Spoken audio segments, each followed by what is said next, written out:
Hello दोस्तों, कैसे हैं आप लोग। आशा करता हूँ अच्छे होंगे, शानदार होंगे, जानदार होंगे। तो आपको स्वागत है अपना यूट्यूब चैनल विद्या क्लासेस में। मैं अविनाश सर आप लोग को क्लास 10th का एक फर्स्ट चैप्टर रियल नंबर लेके आया हूँ। और इस चैप्टर में हम लोग पूरे रियल नंबर के बारे में, इससे रिलेटेड जितना सारा क्वेश्चन है सब पढ़ेंगे। हम लोग क्लास 10th का है और फर्स्ट चैप्टर रियल नंबर में जो जो टॉपिक है आज हम लोग देखेंगे और इसको खत्म करेंगे। तो देखते हैं आखिर रियल नंबर जो है हम लोग को पढ़ना क्यों आवश्यक है, ये समझेंगे। तो इससे पहले हम चैप्टर बहुत ही महत्वपूर्ण है एग्जाम की दृष्टि से। वास्तविक संख्या से लगभग 5 से 10 नंबर पूछे जाते हैं और इसमें 2-4 ही टॉपिक पढ़ना है। एक एलसीएम, एचसीएफ और दूसरा जो है इसमें यूक्लिड विभाजन का प्रयोग करना है। वो चीज को हम लोग पढ़ेंगे।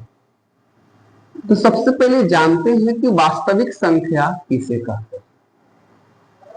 वास्तविक संख्या जो होता है परिमेय संख्या और अपरिमेय संख्या का संग्रह है, समुच्चय है। परिमेय संख्या और अपरिमेय संख्या का क्या है, समुच्चय है, संग्रह है। उसी को क्या कहते हैं, वास्तविक संख्या कहते हैं। परिमेय संख्या क्या है, तो जिसे हम P/Q, P/Q के रूप में लिख सकते हैं, जहां Q = ≠0। अगर कोई संख्या P/Q के रूप में लिखा जा सकता है और Q =0 हो, तब उस संख्या को हम लोग परिमेय संख्या नाम देते हैं। और जस्ट अपोजिट अपरिमेय संख्या, जिसे हम P/Q के रूप में नहीं लिख सकते हैं, उसे क्या कहते हैं, अपरिमेय संख्या। और इसी से रिलेटेड हम लोग इस चैप्टर को पढ़ेंगे। लेकिन ये बहुत दूर की बात है। अभी हम फर्स्ट चैप्टर में केवल और केवल ये चीज जानेंगे कि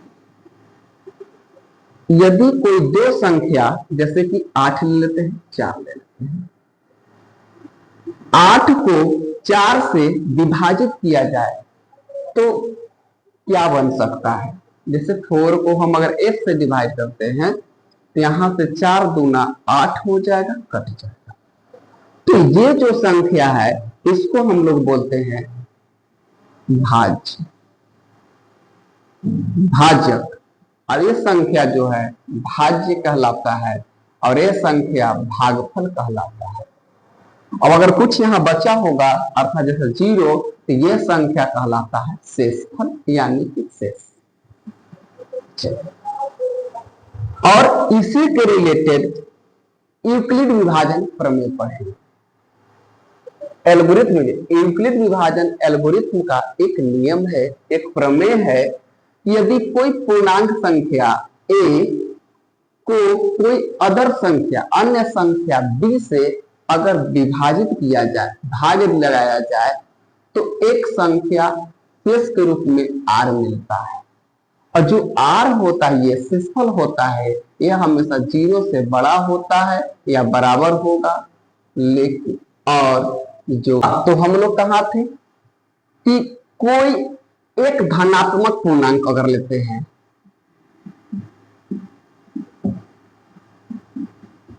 एक धनात्मक पूर्णांक a की बात करते हैं कि कोई धनात्मक पूर्णांक a को कोई अन्य संख्या b से अगर विभाजित किया जाए तो एक जो है शेषफल के रूप में r प्राप्त होता है।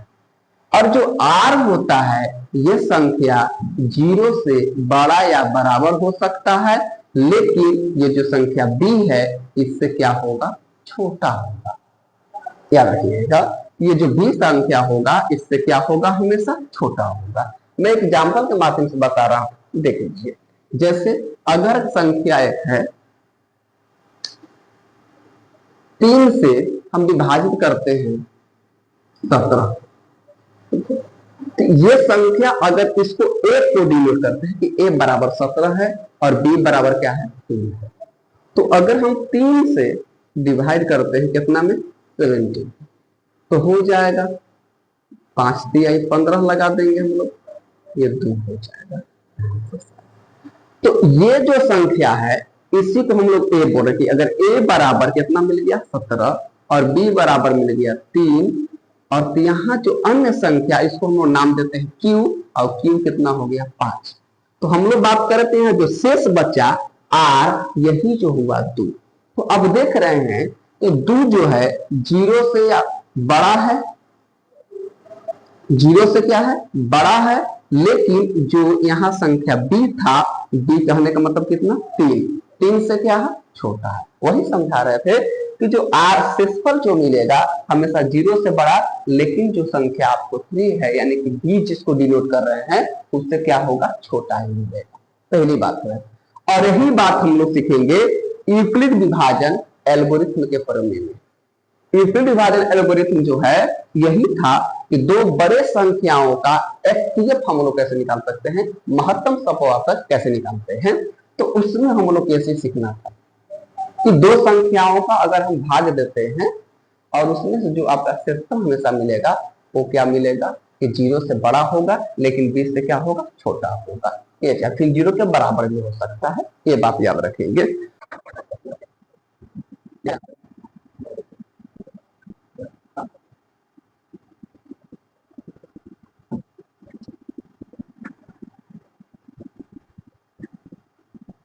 देखेंगे हम लोग बात क्या कर रहे थे कि यूक्लिड विभाजन एल्गोरिथ्म का है।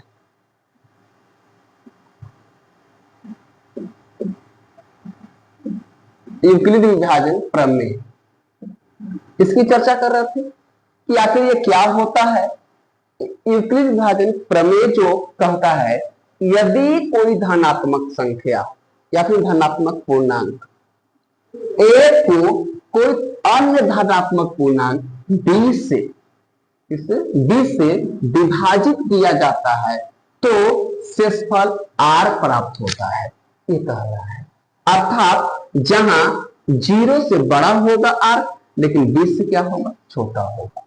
अर्थात इसका कहना था कि ये अर्थात क्या हो जाएगा कि a कोई धनात्मक पूर्णांक है तो ये जो फॉर्म होगा dq प्लस r के रूप में होगा, जहां 0 से बड़ा होगा r, लेकिन 20 से क्या होगा छोटा होगा।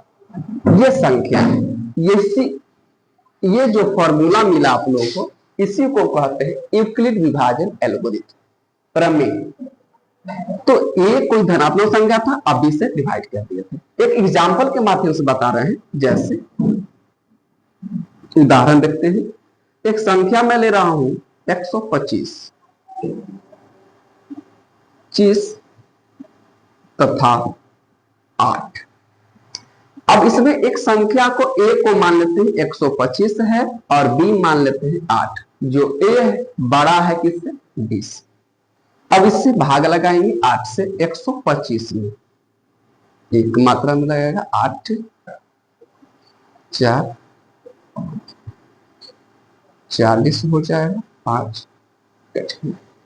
तो ये जो संख्या शेष मिला इसी को हम लोग क्या बोलते हैं r, शेषफल बोलते हैं। और ये संख्या जो हुआ a को डिनोट कर रहा है और ये b का कर रहा है। तो देखिए तो इसको लिख सकते हैं कि 125 बराबर 8 गुने 15 और प्लस क्या हो जाएगा 5। अब इस फॉर्म को ही बोलते हैं हम लोग यूक्लिड विभाजन एल्गोरिथ्म का प्रयोग। क्लियर? चलिए आगे। अभी तक हम वीडियो में क्या सीखे कि यूक्लिड विभाजन एल्गोरिथ्म जो प्रमेय था ये दो संख्याओं पर कैसे लागू होता है। एक संख्या a था और एक अन्य संख्या क्या था b। a जो था बड़ा था किससे b से, तब यूक्लिड विभाजन एल्गोरिथ्म का जो प्रमेय लगा a बराबर b क्यू प्लस क्या हो रहा था r, जहां r जो होगा 0 से बड़ा होगा या बराबर हो सकता है, लेकिन 20 से क्या होगा छोटा होगा। यहां तक सीख दिए थे। अब इस फॉर्मूला को यूज करके हम लोग कैसे दो संख्याओं का बीच क्या निकाल सकते हैं एचसीएफ।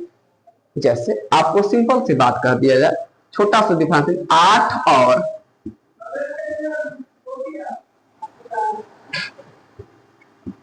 36 का HCF निकालें। सिंपल सी बात है, हायर कॉमन फैक्टर।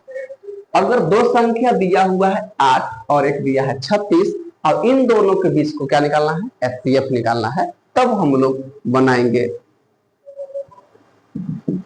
माना कि A बराबर 36 और B बराबर 8।